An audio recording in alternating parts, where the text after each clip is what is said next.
शं वरुणः शन्नो भवत्वर्यमा शन्न इन्द्रो बृहस्पतिः शन्नो विष्णुरुक्रमः ॐ शान्ति शान्ति शान्तिः।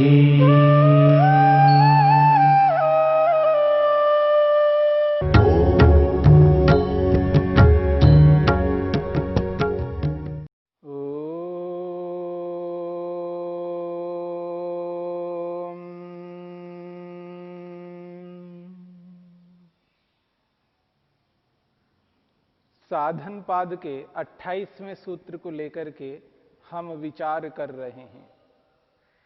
योगांगानुष्ठानात् अशुद्धि क्षये ज्ञान दीप्तिराविवेक ख्याते है।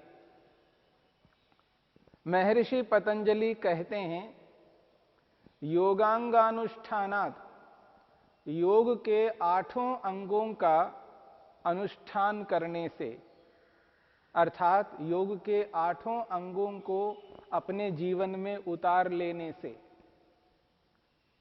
व्यवहार में उन अंगों को लाना है।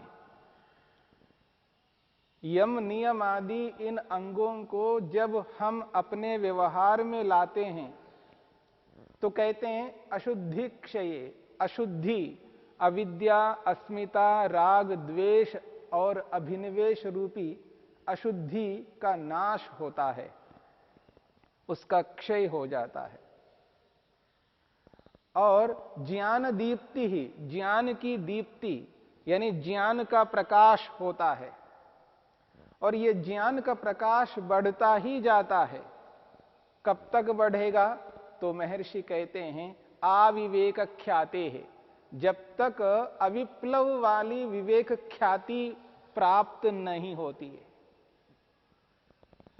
अविप्लव वाली विवेक ख्याति जब प्राप्त हो जाती है तब तक ज्ञान का प्रकाश निरंतर बढ़ता जाता है।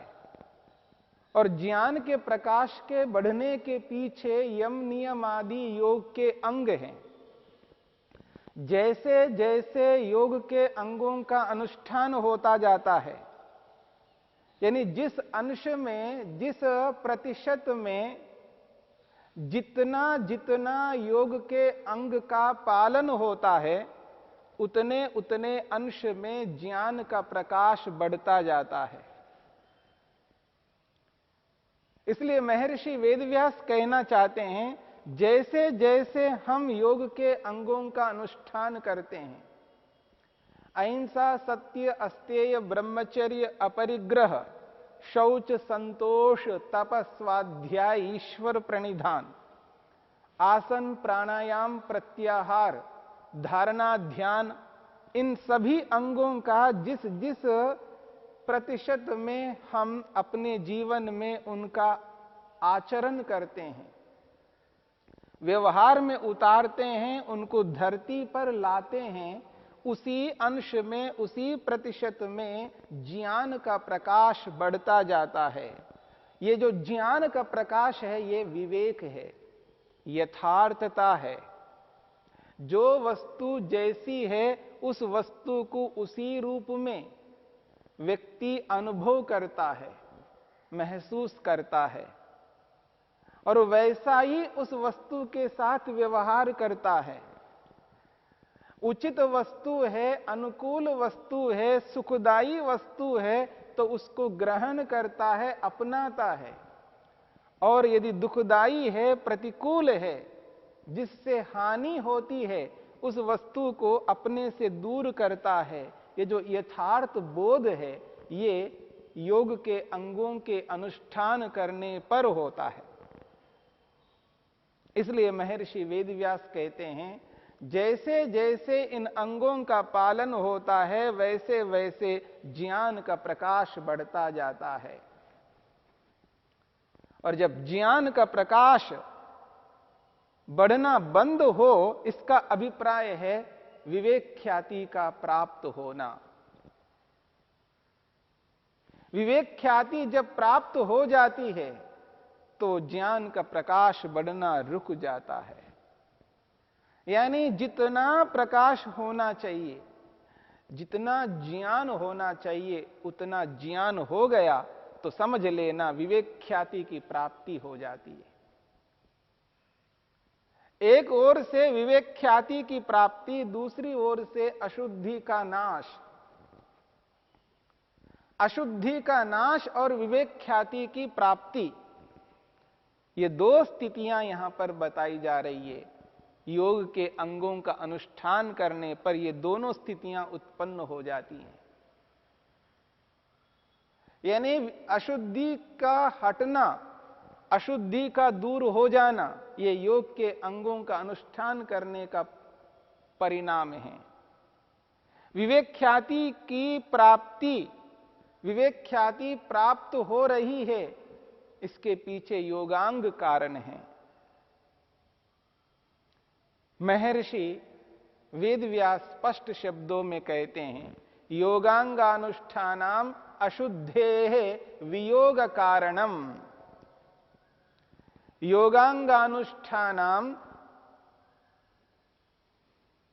अशुद्धेः वियोग कारणम।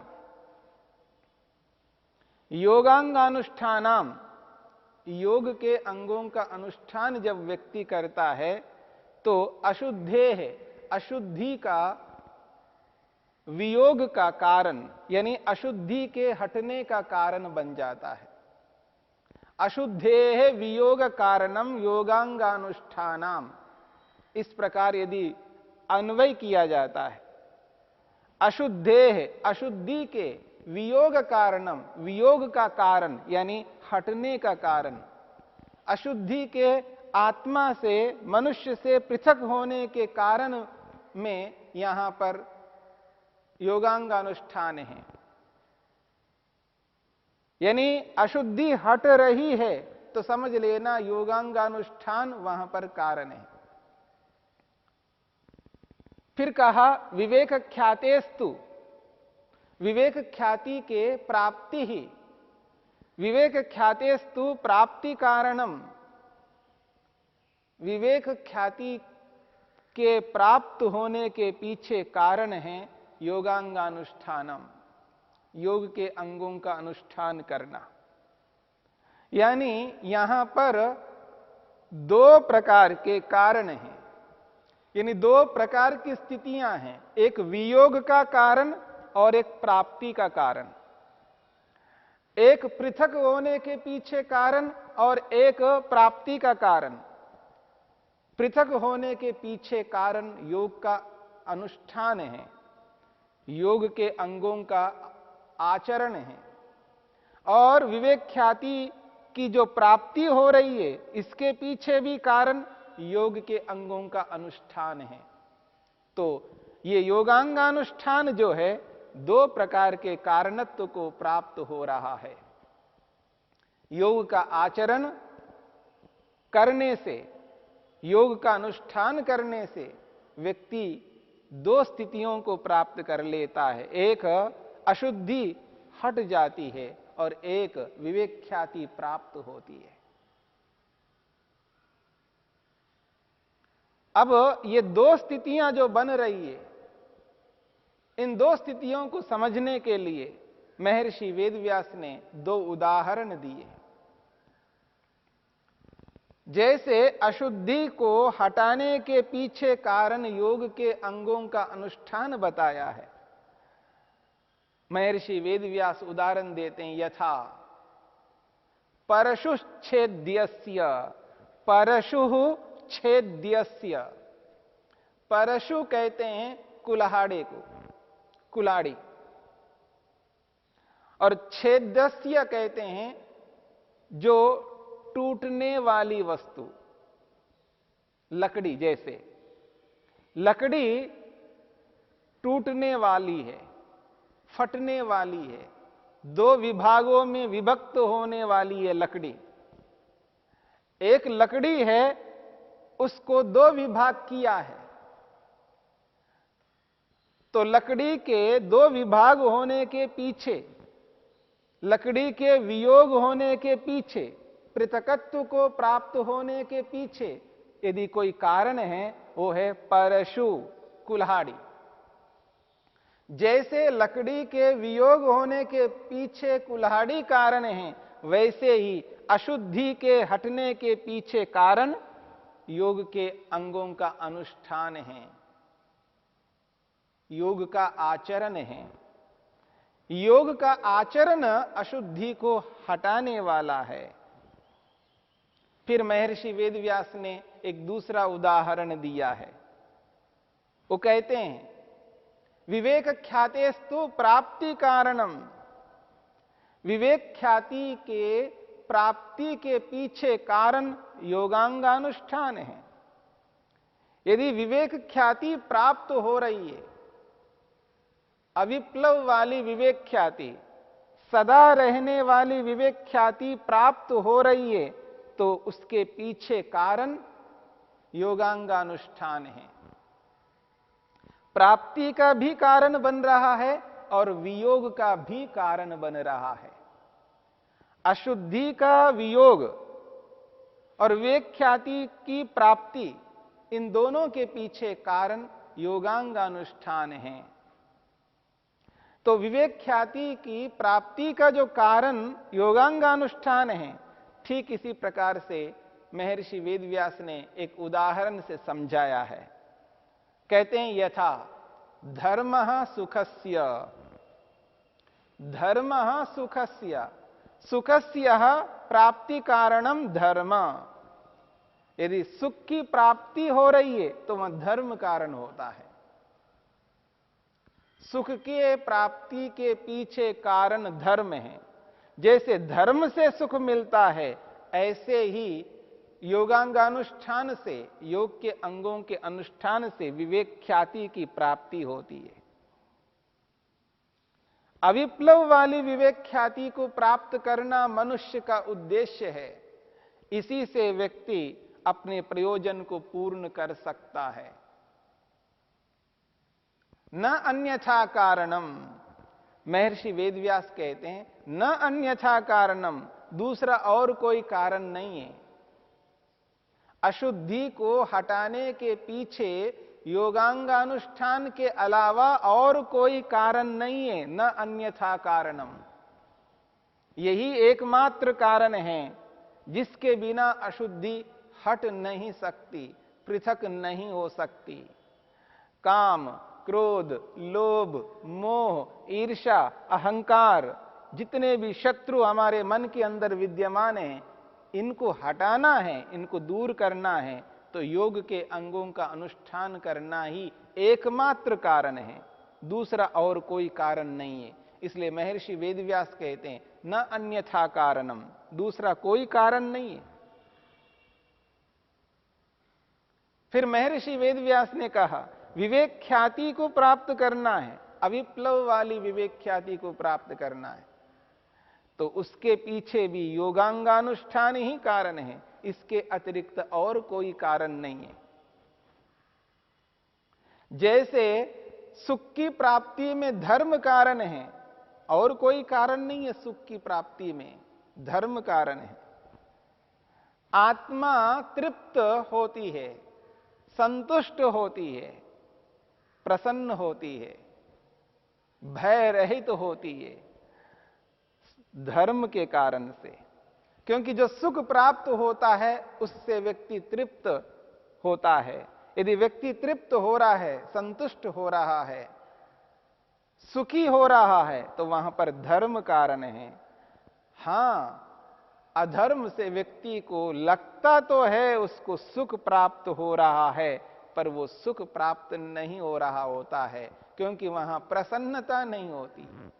अधर्म से पैसा तो प्राप्त हो सकता है, जमीन प्राप्त हो सकती है, कुछ भी प्राप्त हो सकता है अधर्म से, पर आत्मा प्रसन्न नहीं रह सकता, निर्भीक नहीं रह सकता, संतुष्ट नहीं रह सकता, स्वतंत्र अनुभव नहीं कर सकता। इसलिए अधर्म से दुख होता है और धर्म से सुख होता है। इसलिए महर्षि वेदव्यास ने यहां पर कहा, यथा धर्म सुखस्य, जिस प्रकार सुख की प्राप्ति में धर्म कारण है, उसी प्रकार विवेक ख्याति की प्राप्ति में योगांगानुष्ठान है कारण। महर्षि वेदव्यास ने प्रश्न उपस्थित किया है, इस दुनिया में कारण कितने होते हैं? किसी कार्य के पीछे क्या क्या कारण होता है? कितने कारण होते हैं?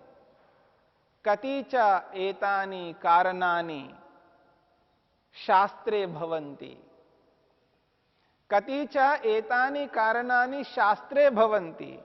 शास्त्र में, यहां पर शास्त्र योग शास्त्र का विषय चल रहा है। योग शास्त्र में ऐसे कितने कारण हैं जिन कारणों से ये समस्त कार्य संपन्न होते हैं। मनुष्य अपने प्रयोजन को पूरा करने के लिए, अपने लक्ष्य को, उद्देश्य को परिपूर्ण करने के लिए जो भी कार्य करता है, उस कार्य को संपन्न करने के पीछे जो कारण हैं वो कितने होते हैं? कतिच एतानि कारणानि शास्त्रे भवन्ति। कितने कारण शास्त्र में बताए गए हैं? तो महर्षि वेदव्यास उत्तर देते हैं, नव एव इत्याह। महर्षि वेदव्यास कहते हैं नव एव इत्याह, 9 प्रकार के कारण होते हैं। 9 प्रकार के कारण। तद यथा, जैसे कि वो स्पष्ट श्लोक के रूप में प्रस्तुत करते हैं 9 प्रकार के कारणों को। उत्पत्ति स्थिति अभिव्यक्ति विकार प्रत्यय आप्तयः वियोग अन्यत्व धृतय कारणम नवधा स्मृतम। महर्षि वेदव्यास कहते हैं 9 प्रकार के कारण हैं। उत्पत्ति स्थिति, उत्पत्ति स्थिति अभिव्यक्ति विकार प्रत्यय आप्तयः वियोग अन्यत्व धृतयः कारणम नवधा स्मृतम। कारणम नवधा स्मृतम, कारण 9 प्रकार के हैं ऐसा स्मृतम कहा गया है, बताया गया है, स्मृतियों में कहा गया है, शास्त्रों में कहा गया है, ऋषियों ने कहा है। 9 प्रकार के कारण होते हैं। इन 9 प्रकार के कारणों को अपना करके मनुष्य अपने प्रयोजन को पूर्ण करता है, अपने लक्ष्य को परिपूर्ण कर सकता है। इन 9 प्रकार के कारणों को जानकर, समझकर उसको व्यवहार में उतार ले। इसलिए इन कारणों को समझना है, क्योंकि बिना कारण के कोई भी कार्य नहीं हो सकता। इस बात को मनुष्य अच्छी प्रकार जानता है। किस कार्य के लिए किस कारण को अपनाना चाहिए, इसकी जानकारी ना होने से व्यक्ति अपने कार्य को संपन्न नहीं कर पाता। इसलिए इन 9 कारणों को समझने का प्रयत्न करते हैं।